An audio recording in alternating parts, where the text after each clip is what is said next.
सारथी। उत्तराखंड के दुग्ध उत्पादकों को दीपावली का तोहफा 12 करोड़ की बकाया धनराशि सरकार करेगी रिलीज। आंचल की ब्रांडिंग के लिए लगेंगे जिलों में मेले।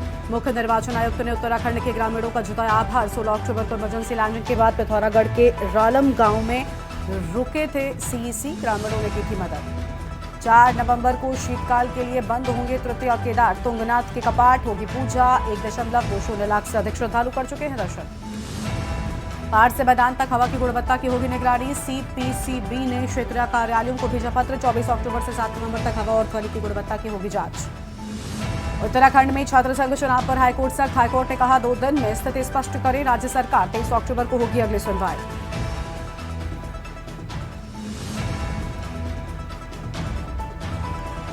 आदमखोर गुलदार की दहशत। टिहरी के महर गांव में शूटर तैनात। ड्रोन और ट्रैप कैमरों से हो रही तलाश। आप देख रहे हैं के न्यूज, खबरों का सारथी। नमस्कार, आप देख रहे हैं के न्यूज इंडिया। मैं हूं आपके साथ गरिमा वाजपेयी और हम खबर से बुलेटिन की शुरुआत करते हैं। उत्तराखंड कांग्रेस के प्रदेश महामंत्री नवीन जोशी लगातार शहर में जनसंवाद से जनसंपर्क कार्यक्रम कर रहे हैं और इस दौरान लोग अलग अलग वार्ड में अपनी समस्याएं भी बता रहे हैं। इसी के चलते आज देहरादून की आजाद कॉलोनी में वार्ड 78 में लोगों ने गंदगी को लेकर नगर निगम की शिकायत की और इस मौके पर नवीन जोशी ने कहा कि नगर निगम के कर्मचारी लोगों का फोन नहीं उठाते, गंदगी के ढेर लगे पड़े हैं। अगर इसकी सफाई नहीं हुई तो नगर निगम घेराव किया जाएगा।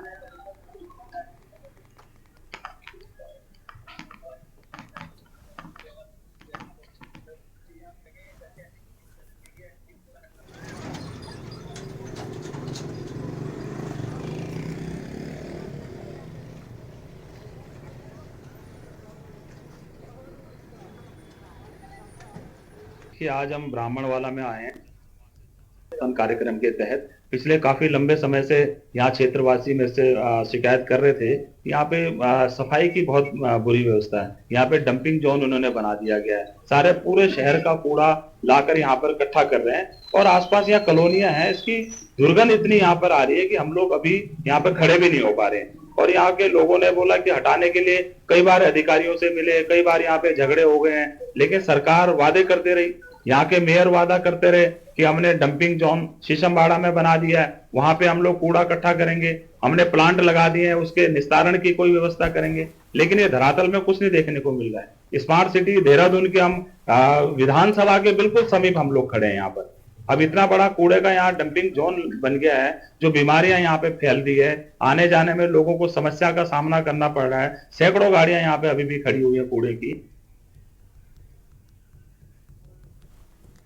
रामनगर से अगली बड़ी जानकारी आपको हम बताते हैं, जहां पर बता दें कि रामनगर विकासखंड के अंतर्गत ग्राम पुछड़ी एवं उससे लगे इलाके फौजी कॉलोनी, शक्तिनगर, रहमतनगर और शर्मा कॉलोनी में पिछले 8 दिनों से पानी की गंभीर समस्या बनी हुई है। इन क्षेत्रों में रहने वाले लोग पानी की एक बूंद को तरस रहे हैं, लेकिन विभाग के जिम्मेदार अधिकारी जानकारी मिलने के बाद भी समस्या का समाधान करने में पूरी तरह से नाकाम साबित हो रहे हैं।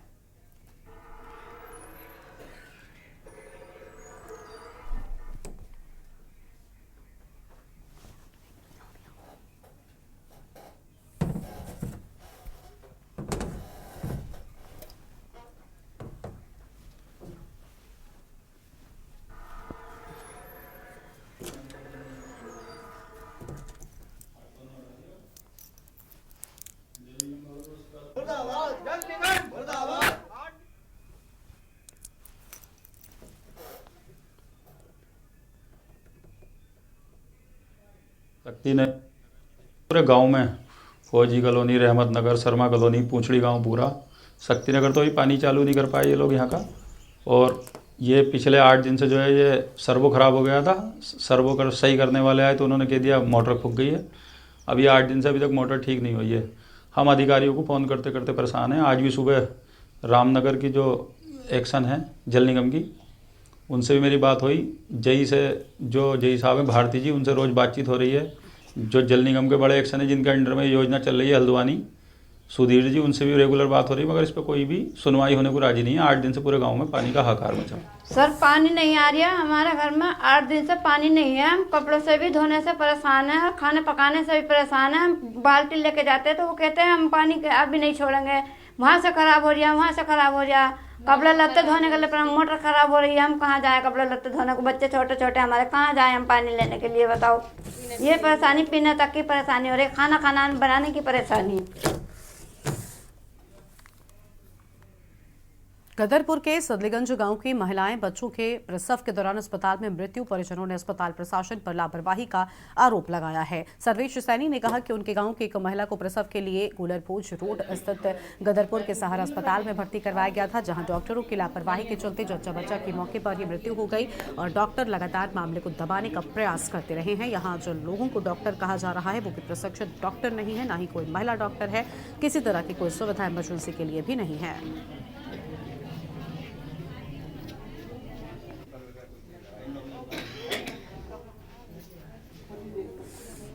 इधर से उठाओ और उधर करने के हाथ में कोई लग रही कोई पैर टूट तो नहीं लग रहा कहीं नहीं है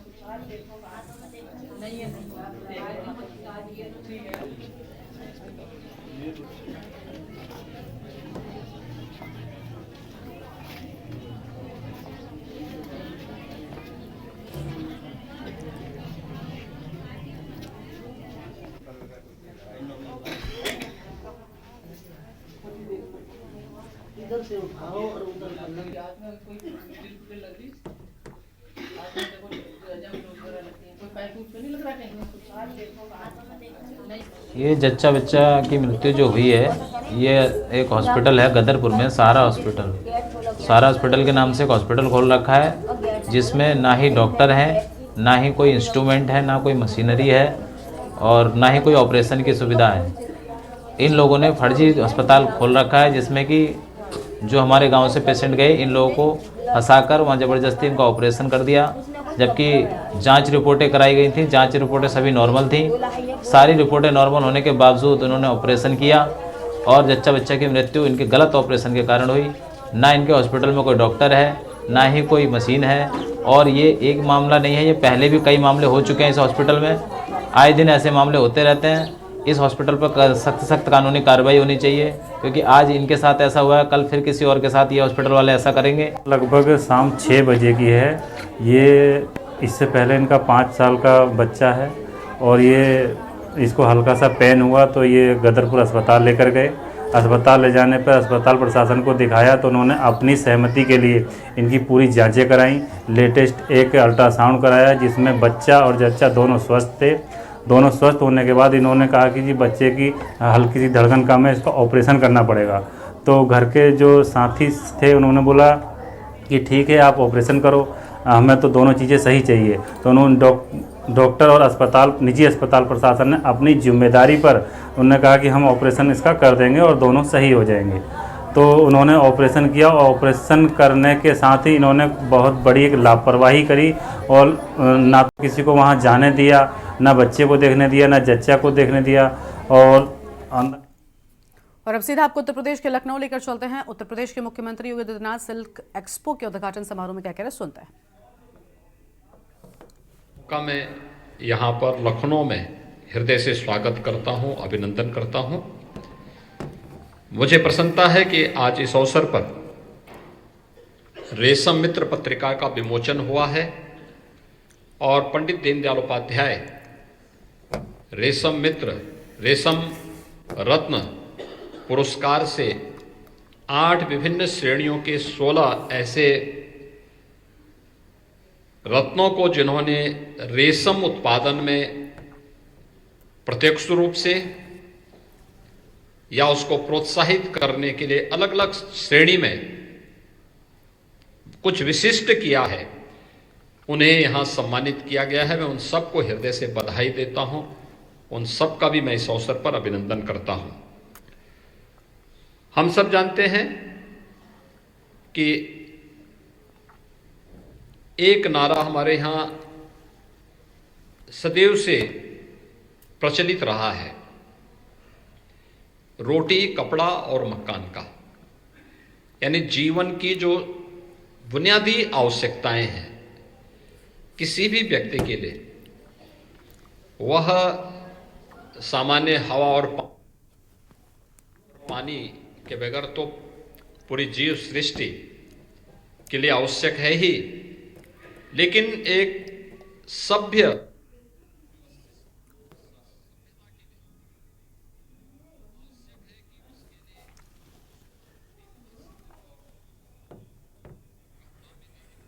तन ढकने के लिए और सिर ढकने के लिए भी उसको एक छत मिल जाए, तो एक सभ्यता का विस्तार इस रूप में आगे होता है। कपड़ा जीवन की एक आवश्यकता है, और यह न केवल जीवन की आवश्यकता है बल्कि किसान की आमदनी को बढ़ाने के साथ साथ रोजगार के सृजन का भी एक सशक्त माध्यम है। रेशम प्राचीन काल से ही इसकी अलग अलग पद्धतियां रही हैं, और उत्तर प्रदेश जैसे राज्य में जहां 25 करोड़ की आबादी निवास करती है, उस राज्य में इस फील्ड में जो अनेक संभावनाएं विकसित हो सकती हैं, पिछले कुछ समय से उत्तर प्रदेश वह पहले की तुलना में संतोषजनक हो सकती है, लेकिन अभी उत्तर प्रदेश जैसे बड़े राज्य की दृष्टि से अपर्याप्त है।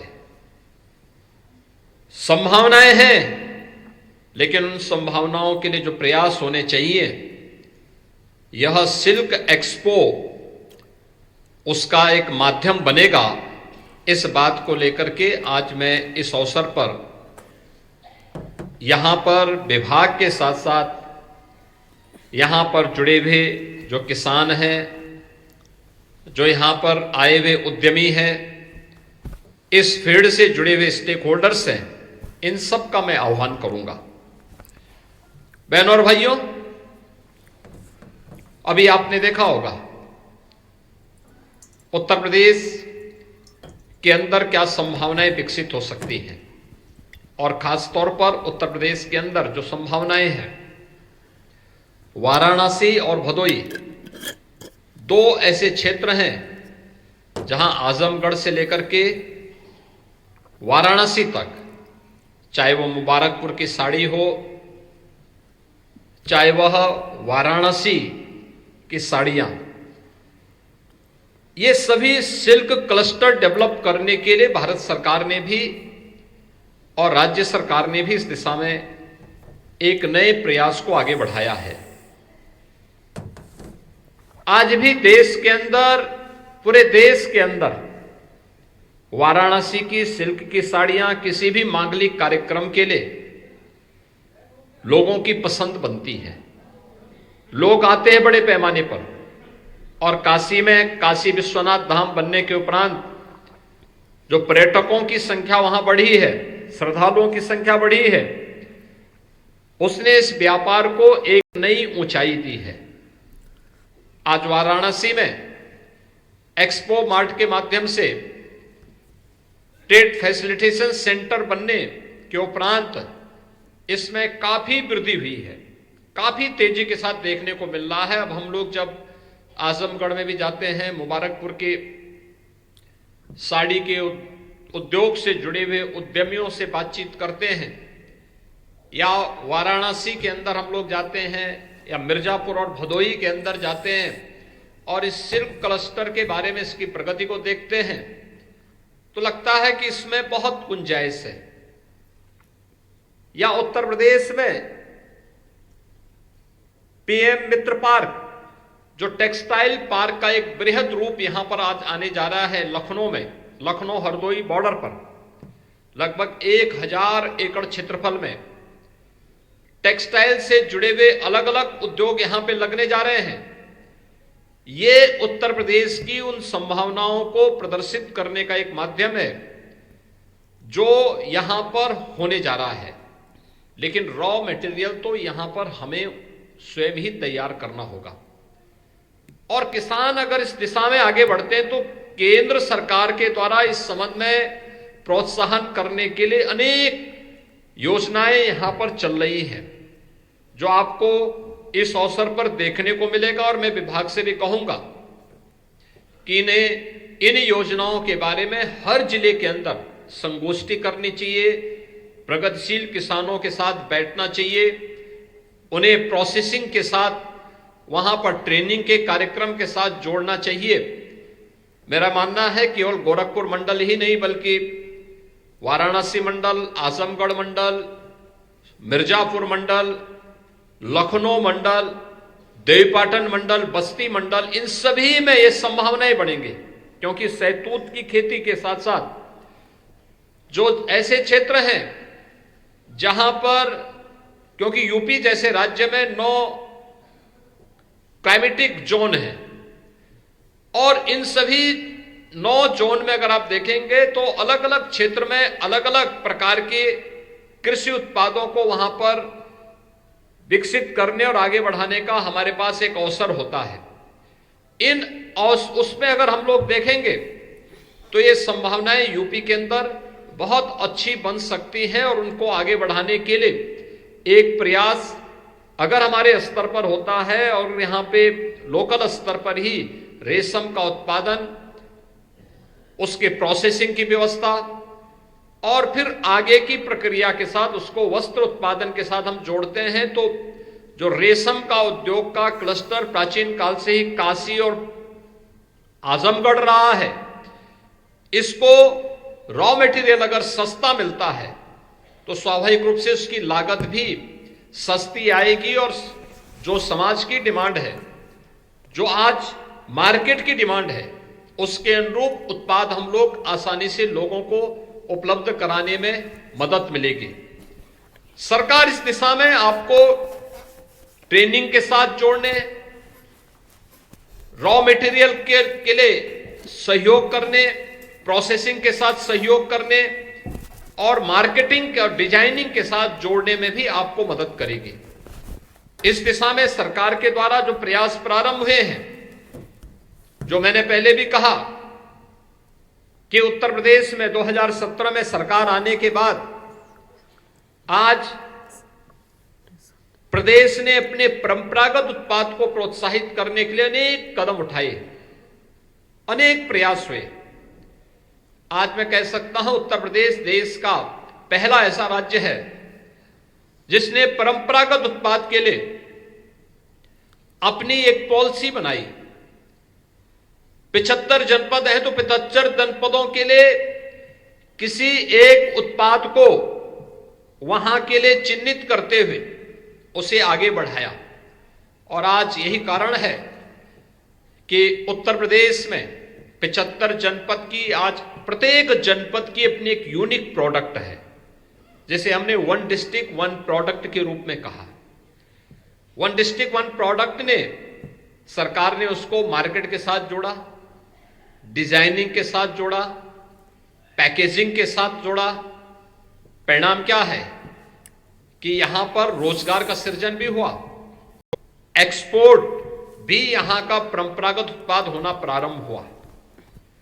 75 हमारे पास डिस्ट्रिक्ट है, 75 जीआई प्रोडक्ट भी उत्तर प्रदेश के अंदर वर्तमान में मौजूद हैं, जिन्हें आज उत्तर प्रदेश के अंदर देश के अंदर मान्यता प्राप्त हुई है। और ये संभावना उत्तर प्रदेश के अंदर है जिसमें मुबारकपुर की साड़ियां भी हैं और वाराणसी भदोई की भी ये साड़ियां जो आज आपको बाहर देखने को मिलेंगी, इन सभी के माध्यम से उत्तर प्रदेश के इस पोटेंशियल को आगे बढ़ाने का एक अवसर प्राप्त होता है। इस सिल्क एक्सपो इस फील्ड में उत्तर प्रदेश की संभावनाओं को आगे बढ़ाने का एक माध्यम बने, इस पर हमें प्रयास करना होगा। और मुझे लगता है कि प्राचीन समय से, प्राचीन काल से ही इस कार्यक्रम के साथ उत्तर प्रदेश का किसान जुड़ा रहा है, यहां का उद्यमी भी जुड़ा रहा है, लेकिन समय के अनुरूप उन्हें उचित प्रोत्साहन, डिजाइनिंग या फिर उनको पैकेजिंग के साथ जोड़ने में पिछली सरकारों की उपेक्षा का दंश उन्हें झेलना पड़ा था। एक समय पूरी तरह उपेक्षित हो गया था और केवल सिल्क का ही नहीं बल्कि परंपरागत उत्पाद के प्रत्येक क्षेत्र में हम लोग देखते हैं कि जितने भी ऐसे उत्पाद थे, चाहे वह उत्तर प्रदेश के अंदर, आज आप देखते होंगे, आप भदोई के अंदर जाएंगे तो कारपेट के लिए, भदोई इसके लिए विख्यात है। अगर आप जाके देखते होंगे कि अगर आप गोरखपुर में जाएंगे, टेराकोटा का उत्पाद वहां पे आपको प्राप्त होगा। अगर आप वाराणसी में जाएंगे तो सबसे अधिक जीआई प्रोडक्ट आपको अकेले वाराणसी में देखने को मिलेंगे। अगर आप आगरा में और कानपुर में आते हैं तो लेदर का प्रोडक्ट आपको वहां पर देखने को मिलेगा।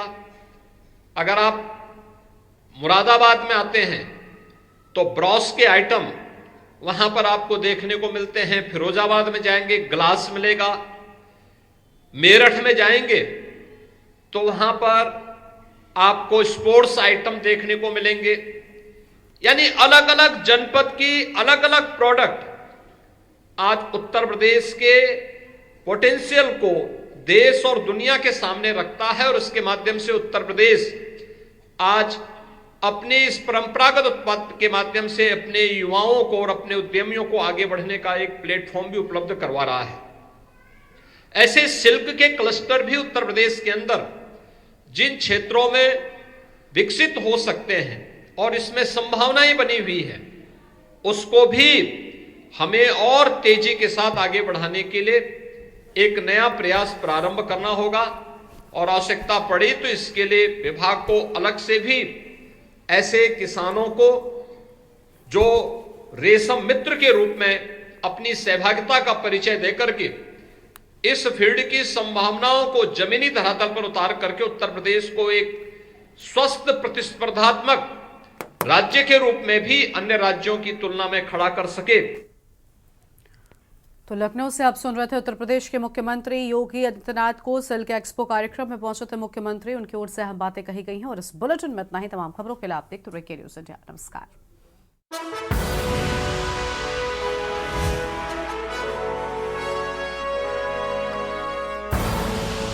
आप देख रहे हैं के न्यूज़, खबरों का